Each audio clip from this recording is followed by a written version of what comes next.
Hi, Easy here. Welcome to my final update to my Chieftain starter build.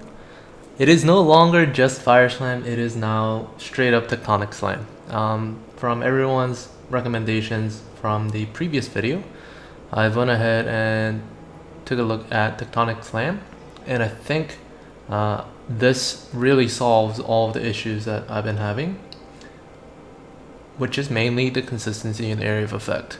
So the main problem that I addressed last time was that clear felt really bad because a lot of clears would have a lot of would leave stragglers, and if you don't have the exploding chest, then those stragglers would necessitate another slam, and that defeats the purpose of one-shotting packs as you move forward. Well, Tectonic Slam comes with several benefits that help address that. The first thing is that Tectonic Slam isn't a one hit, a single instance hit.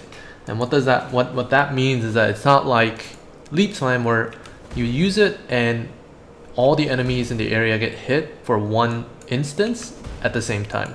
Instead, it's like a cascade. It might be hard to tell, but it's a cascade of damage instances. And I have the Celestial Tectonic Slam skin because I'm an MTX whore, but if you track the end of the fissures, you can see that there's a little circle that indicates where all the fissures go, and those fissures are actually what deals the damage. Which means that if you're standing, let's say here, let's say Alva, Cassia, and Navali are mobs, Alva's gonna get hit first, and then Cassia, and then Navali, which means that as the fissure travels forward, you're going to be able to clear more consistently further back. And Tectonic Slam also has more area of effect per endurance charge, as well as increased fissure branching chance based on endurance charges. And what this allows us to do is ignore a lot of the issues initially with the fact that our area of effect is inconsistent. Seismic Cry area of effect varies from 30% to 150%. Fist of War support varies from 0% to 60%. Right? That's a huge variance in the area of effect benefit that we get. So having Tectonic Slam fixes a lot of these issues because we have more area scaling. So when those big hits will be even bigger, but the small hits will still be big enough to cover a wide area for us to clear with. I've cleared up to T16 maps. I've made a little bit more progress. I'm at 4 Watchstones. I have several T15, T14. Yeah, I've just gotten to this maps. And to clear is great. Damage is no longer great because of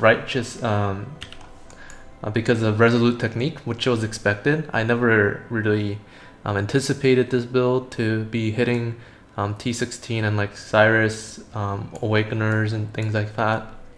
So the damage output is expected to be low. But I'll do a map showcase in, let's see. Let's do a Strand map. I don't have any alchemies. Well, let's see if there's a rare map here somewhere. Okay, here's one. This one's actually has elemental equilibrium and hexproof. But the clear has improved quite significantly. A lot of the complaints that I had from using something like Consecrated Path is now just completely gone. And the clear is smooth as butter. We don't really have to worry about stragglers being left behind because we have so much area of effect, and we have so much like the fissure chances and Herald of Ash, all of those combined to give us really smooth clears. And yeah, just a lot of the issues that that I had were addressed. So thank you everyone for the suggestion of trying Tectonic Slam. Another change that I made is we used to have a lot of war cries, right? And all of those war cries are very impactful.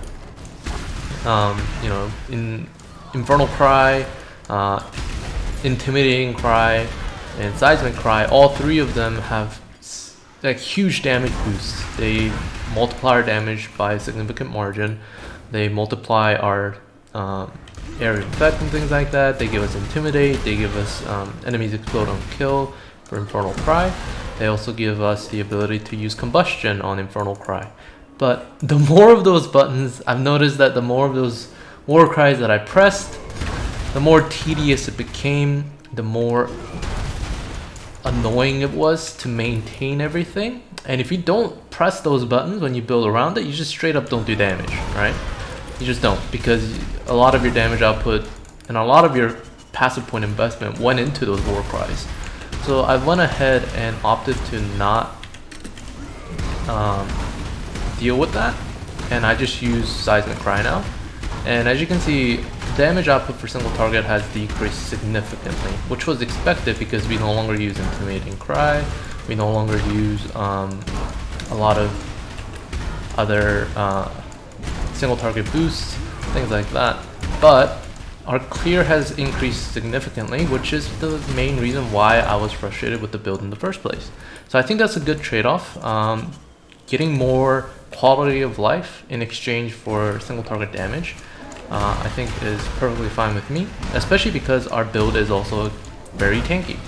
If you notice, like I was face tanking the boss this entire time, and the boss has, you know, more damage, increased attack speed. Yeah, so the unique bosses, the mods are on here as well. So it's by no means face tanking white mobs.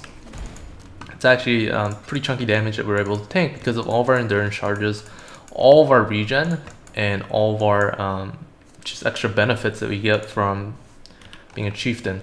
I think this is an extremely good build, not just for starter, but there's many ways to scale it. It's not going to be the top of the end DPS by no means, because just by the nature of slow two-handed builds, just by the nature of Tectonic Slam as a mechanic, it's not benefiting from all those added flat damage that we can get from dual wielding and things like that. But for a build that's looking at starting out with no currency, it's for a build that's looking at possibly going into crit with more investment, it's a really good build. It has really good area of effect now. It's just really smooth to clear with, and it is supremely tanky, so you don't have to worry about dying in a lot of cases. In fact, I'll be face tanking a lot of tier 16 bosses. I was face tanking tier 16 Drox, the warlord, with the warlord influence. So it's a really solid build for someone who's just starting out. Really, it's for someone who doesn't really pay a lot of attention to what's going on. They just want to, you know, slap on a two-hander and slam, right? Here are the changes that I've made to the passive tree, and I've actually not finished making changes to the passive tree because I don't have any more regrets. Being solo self-found, getting regrets and scours are actually not as easy as getting something like Chaos Orbs and Exalts. In fact, I wish I could change these Exalts to like Chaos Orbs, Alchemies, or Regrets, but it's solo self-found, right? You get what you play with what you get. But what I would do is I would actually take these 2 points out and put them into the extra fire damage for 4 seconds. And we actually don't care about the conversion here. We only care about the extra fire damage. We get 40% conversion here as well. But once again, this gives us 8% and 24%. So 32% increased fire damage, as well as 5% physical damage as extra fire. So these are good by itself. So we're over converting, but it doesn't really matter in the big picture. These two nodes gives us effectively 15% fire resistance penetration. So just having more fire damage would be better. And then once I get Uber Lab, you know, you would go with the cover enemies in Ash guaranteed, as well as 10% increased strength. So that's just going to be more damage for single target as well. This node right here, I overlooked it in the beginning because I didn't realize they stealth buffed it. but gaining an endurance charge every second if you use a war cry recently is really, really good. In fact, I think it's better than the Juggernaut version, where you gain endurance charge if you've been hit recently, because war cry you can generate no matter what. It also gives you 5% life regen per endurance charge, and we get 7 endurance charges, as well as additional 0.2% here. So we get 0.7% life regen per endurance charge, which is about 5% life regen per second, right? That's really solid for life recovery. We also have attack damage and life and mana leech from these nodes right here. You can definitely remove this once you get the fire damage leech as a life node here from your ascendancy, as well as lower mana cost jewelry. So this is just temporary fix. But yeah, I think we can also remove war cries, because I decided to go with an instant war cry. Having to cast war cries over and over again just got really tedious real fast, and it just felt better for the clear for me to not bother with counting the seismic cry exertions, as well as intimidating cry exertions, and etc. etc. It just got tedious, and sometimes you just want to slam and jam, not worry about not have to do a Warcraft MMO DPS rotation, but outside of that, what would I do to further change the build? Well, first we would get a 6-link weapon and the I forgot, Calm's Heart for 500 life. We don't actually need that many sockets. What I have right now is actually too much as well. So we would have Leap Slam, Fortify, faster attacks, and then Culling Strike probably, or Ancestral War Chief instead of Fortify with Culling Strike. I have Combustion right now, what you need, but I think putting that in your 6-link is better. You also have like cast when damage taken, Wave of Conviction. We can take out Enduring Cry, because yeah, we don't need this, we don't use this anymore. We have enough life regen to not have to worry about getting the life regen from Enduring Cry. And so that leaves us with a lot of free sockets. That leaves us with the ability to wear Calm's Heart and just run with 6-link here, 4-link, 4-link, 4-link. Another thing we could do is, instead of using something like a Val Axe, we can use maces for increased area of effect,